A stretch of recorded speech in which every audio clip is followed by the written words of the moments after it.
nos slides anteriores que eu mostrei, a gente falava sobre transporte através da membrana, sobre meio hipotônico, hipertônico, isotônico, difusão, transporte ativo, né, difusão, osmose, são todos transportes passivos, difusão facilitada, tudo transporte passivo, transporte ativo, e a gente chegou aqui em endocitose e exocitose, que são transportes, inclusive a gente chama de transportes em massa, transportes em quantidade, porque não são somente algumas moléculas que são transportadas, mas aí já a gente está falando aí de grandes moléculas ou até mesmo micro-organismos ou processo aí de digestão das próprias células do corpo. Tá? Então a gente está falando aqui também é um movimento aí que vai ocorrer de transporte através da membrana, mas ele tem as suas particularidades. A gente divide esse transporte em grande quantidade de matéria em dois grandes tipos. Aquele transporte que faz com que as coisas entrem para dentro da célula e o tipo de transporte que faz com que as coisas saiam de dentro da célula. Aquele transporte onde as substâncias, né, as partículas grandes, micro-organismos, restos de outras células, eles vão ser direcionados de fora para dentro, é chamado de fagocitose. Então tem as células que fazem o processo de fagocitar, que é o quê? Engolir, comer. Tá? Então as células fazem isso, elas criam ali projeções da membrana plasmática que daí vão engolfar um organismo e vão puxar ele para dentro da célula. Oi? Os pseudópodos que eles usam para... A gente pode dizer que são pseudópodos. Tá? O citoesqueleto se altera, né, e permite criar esses pezinhos falsos que vão acabar englobando as substâncias. E um outro processo aqui é o de pinocitose, que também ocorre na endocitose, só que nesse caso eu vou ter ingestão de grandes moléculas, polissacarídeos, proteínas dissolvidas ali em água, no meio aquoso. Então é diferente de eu fazer ingestão aí de micro-organismos e resto de outras células. Tá? Então a pinocitose é um movimento em que eu vou ter o deslocamento aí de grandes moléculas que estão dissolvidas em água. Então, ambos os casos para dentro da célula. Agora, às vezes pode acontecer da célula querer liberar uma substância e esse é o processo de exo, para fora, né? Exocitose. Então, grande, né, diferença entre esses dois mecanismos, um para dentro, o outro para fora. Aqui um exemplo mostrando como acontece a fagocitose, a partícula grande.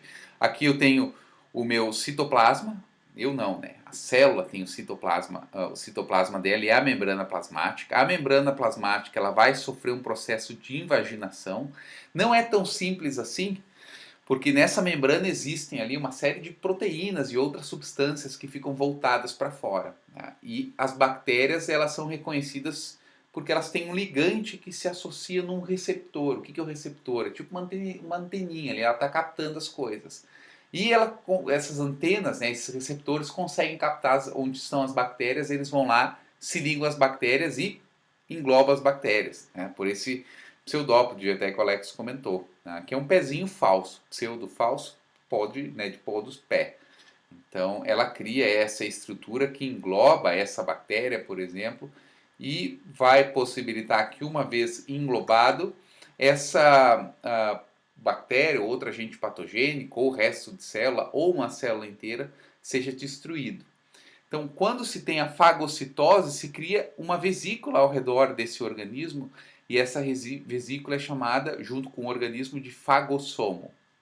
Depois, esse fagossomo se junta com o lisossomo. Lembra que o lisossomo são vesículas, né, organelas que vão ter substâncias digestivas dentro dela. Não atentaram? A gente vai conversar sobre isso mais em detalhe, mas é isso formando fagolisossomo e isso vai destruir essa bactéria. Então a fagocitose é o processo aí de engolir outros organismos. Importante para a defesa também. Né? Os linfócitos, eles desencadeiam a ação aí dos macrófagos, neutrófilos. Vocês devem ter visto já isso em algum momento. Se não viram, a gente vai olhar pelo menos superficialmente. E aqui outro caso de pinocitose, onde eu tenho pequenas partículas dissolvidas em água. Essas pequenas partículas também vão sofrer o processo de engolfamento por parte da célula.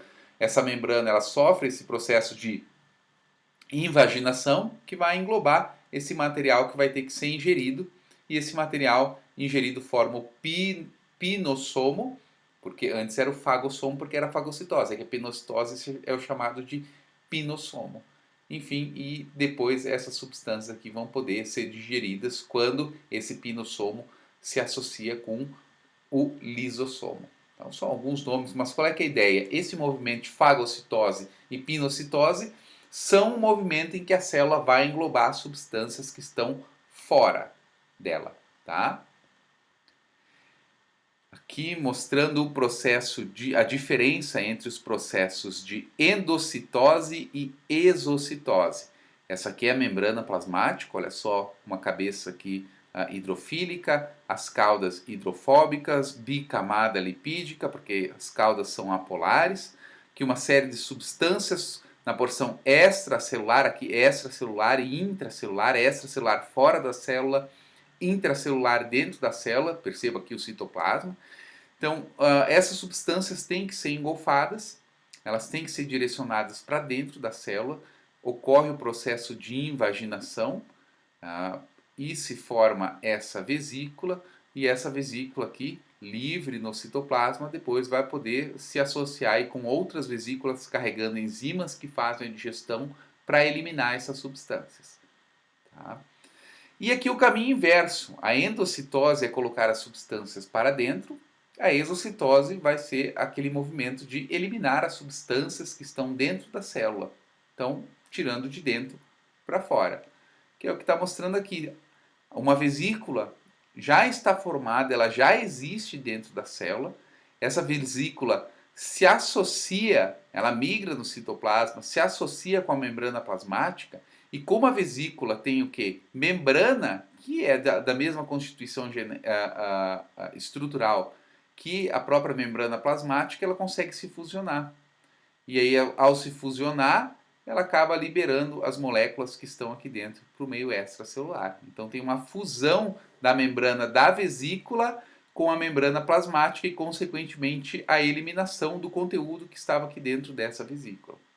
Então, endocitose traz tudo para dentro, exocitose libera para fora. Esses são movimentos onde é o transporte, né, que vai ocorrer aí através da membrana, mas é um transporte ativo, com grande gasto de energia, mas é um transporte que é chamado transporte em quantidade. Por quê? Porque aí não são algumas moléculas que vão atravessar, como no transporte ativo lá da bomba de sódio e potássio. Né? Aqui a gente está falando de grandes, né, estruturas, né, organismos, micro-organismos, que vão acabar entrando para dentro da célula. Tá? E outras macromoléculas que também, muitas vezes, próprios refugos metabólicos que vão acabar sendo eliminados de dentro da célula e vão ser conduzidos para fora da célula. Então percebam essa diferença aqui. E esse é um exemplo de como funciona o próprio processo aí de fagocitose. Aqui está sendo simplificada a resposta inflamatória. Vocês devem se lembrar que nós temos glóbulos vermelhos que estão aqui sendo mostrados. Eles são as hemácias ou eritrócitos, o termo técnico muito mais utilizado é eritrócito, tá? E esses glóbulos vermelhos, eles são o que a gente tem de mais abundante, né? Se vocês forem fazer um exame de sangue, o que mais tem ali são glóbulos vermelhos. Esses glóbulos vermelhos, hemácias ou eritrócitos, eles transportam oxigênio, por isso que a gente tem bastante. Tá? Eles estão aqui circulando nesse vaso sanguíneo. Inclusive tem o nome dessas paredes aqui, isso aqui é um capilar, né, bem pequenininho, isso aqui é o endotélio, ele forma nessas paredes dos vasos sanguíneos. E aqui um corte mostrando então essas hemácias, aqui os monócitos, tá, e os neutrófilos. Tanto monócitos quanto neutrófilos são células de defesa do corpo. Genericamente todos são chamados de glóbulos brancos, tá? Mas eles não são somente glóbulos brancos, eles existem várias divisões. Os glóbulos brancos estão associados com defesa. Sim, no ensino médio vocês estão vendo isso, viram isso, mas eles se dividem em vários tipos diferentes. Aqui a gente está vendo dois. Inclusive, quando tem a resposta inflamatória, esse monócito que estava aqui e era um monócito dentro da corrente circulatória, ele sai da corrente circulatória, entra dentro dos tecidos onde está tendo esse processo aí de infecção, porque eu tenho algum patógeno, ele sai da corrente sanguínea, entra para dentro do tecido e ele se transforma em macrófago. E o macrófago, esse sim, tem um baita potencial de fagocitar qualquer tipo de organismo. Tá? E aí que é o que está mostrando, tá? Que a própria morte é representada pelo pus. Mas o pus, majoritariamente, são bactérias mortas, aqui está mostrando as bactérias, e outras células que estão ali presentes, os restos de outras células, que são restos celulares, principalmente de neutrófilos. Então eu estou mostrando aqui um macrófago que faz a defesa, é importante. O monócito sai da corrente circulatória, vai para o tecido, vira macrófago, que destrói, né, o micro-organismo, mas eu também tenho aqui os neutrófilos. Os neutrófilos têm esses núcleos aqui, trilobados nesse caso. Pode ter outras variações aí, dependendo do tipo de neutrófilo que eu estou analisando. Tá? Mas ele tem um núcleo assim, particularmente bem diferente. E essas células aqui, né, os neutrófilos, eles realmente são umas células kamikazes, eles vivem aí de 6 a 8 horas somente, mas eles têm uma série de substâncias dentro deles, e então eles se associam, eles fazem fagocitose, né, nas bactérias, mas quando não dá conta, tipo, eles mesmos vão lá e se explodem. Tá? E destroem, né, qualquer organismo que esteja ali perto, inclusive nosso próprio corpo. Né? Sempre que eu tenho uma resposta inflamatória, eu tenho algum dano. Sempre que o meu corpo se defende, eu tenho dano, porque as células liberam substâncias que são ali agressivas, inclusive para os próprios tecidos. Mas então aqui está mostrando o processo de fagocitose. O neutrófilo está fagocitando, o macrófago está fagocitando, e em algum momento eles vão morrer, e eu vou ter a presença, né, no local da lesão do pus. Não sei se vocês tiveram um corte em alguma mão, algum pé, alguma coisa do tipo que formou pus. Se vocês forem analisar esse pus, o que vocês vão ter são muitos restos celulares e restos aí de bactérias que foram fagocitadas pelas células de defesa, e muitas dessas células de defesa, como os neutrófilos, acabaram se destruindo para ajudar a eliminar essas bactérias. Tá? Então a resposta de defesa do corpo de vocês é o pus. Então se tem pus é porque está funcionando alguma coisa. E que vocês estão também com processo de infecção, o que não é necessariamente bom. Tá? Mas é a fagocitose responsável, então, por eliminar esses micro-organismos. Essa morte, no caso, seria a apoptose? Não.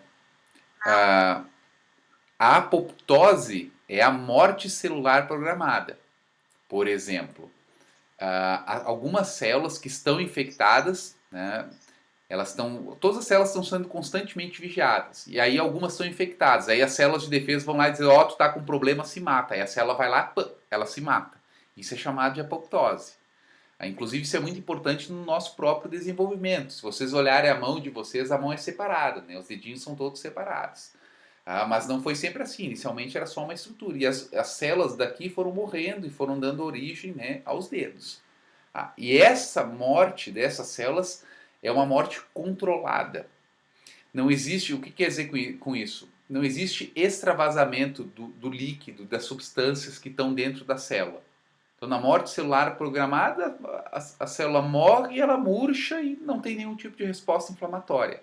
É diferente dessa morte aqui, onde a célula explode. E ela explode por um motivo, né? Ela explode porque dentro, né, ela possui muitas substâncias que são microbicidas. Elas têm espécies intermediários reativos de oxigênio que danificam ali estruturas dos patógenos, intermediários reativos de nitrogênio também, uma série de outras moléculas que desencadeiam, né, essa resposta inflamatória, mas isso não é uma morte celular programada. A célula vai lá e se destrói e explode tudo que tem dentro dela, para causar essa reação inflamatória. Tá? Então são coisas diferentes.